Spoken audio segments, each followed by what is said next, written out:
Tonight's broadcast is brought to you by the Class of 2019 Yankee Candle Fundraiser. Be sure to purchase your candles now from any junior class Senate member. Hello and welcome to the History Nightly News.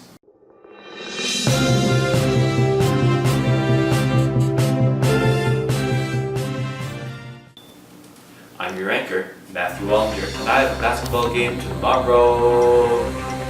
Tonight on History Nightly News, we're going to be discussing the naturalization clause and its implications. First, let's start out with the definition with Megan Christie. Thanks, Matt. The Naturalization Act was enacted in 1790. This allowed all free white persons to become citizens that had been living in the United States for a minimum of 2 years. This provided the first rules for induction of citizenship. This act allowed for children who had been born in foreign countries to become citizens without the need for naturalization. This made it impossible for many minorities, including slaves, indentured servants, and Native Americans, among others, to become citizens. Although these rules were changed with the enactment of the 14th Amendment. The 14th Amendment is divided into 5 parts, only the first part discussing naturalization. It also covers certain rights of citizenship and protection under the law. Section 2 covers the processes involved in appointment of government officials. Section 3 talks about how no one who takes part in rebellion against the government can be appointed to public office, and Section 4 talks about the federal debt. Section 5 states that the Congress has the right to enforce all the laws stated above.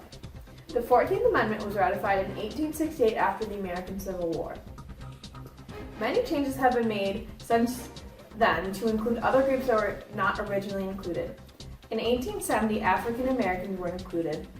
In 1924, Native Americans were included, and most recently in 1940, Asian Americans were included into this amendment. However, there are some groups who are still not eligible for naturalization in the U.S. Now it's time for a historical example. A historical case to represent the Naturalization Act, or more specifically, the near violation of it, is the court case of the United States versus Wong Kim Ark. This case was argued in March of 1897 and decided a little bit over a year later in late March of 1898. Wong Kim Ark was born in San Francisco, California, which is part of the United States at the time he was born, to the 2 parents of Chinese descent. While his parents were subjects of the Chinese emperor, they were permanently resided in the United States. Wong Kim Ark, when he was older, took a trip to China, and upon returning home, he was denied permission to land in the only country that he has ever known and lived in. Seeing how he was both born in the United States, he had not changed or lost residence, and he did not partake in any political affairs while in China, he was still legally a citizen of the United States and did not commit any crimes. The court then recognized this, and he was discharged as a citizen of his native country. Hello. The court case I have selected for the modern example is Malignagh versus the United States. This is a recent Supreme Court case concerning a naturalized citizen, Devana Malignagh, who was found to have lied on her application form. Malignagh is from Serbia, and during the 90s, she and her family lived in what was then the war-torn country of Bosnia. She later applied for U.S. refugee status because she felt her and her family would be prosecuted. She claimed that her husband was never in the war, and therefore they gained their independence. While she's being naturalized, she also claimed that she never lied to gain citizenship or any immigration benefit. She was then granted citizenship, but she had lied.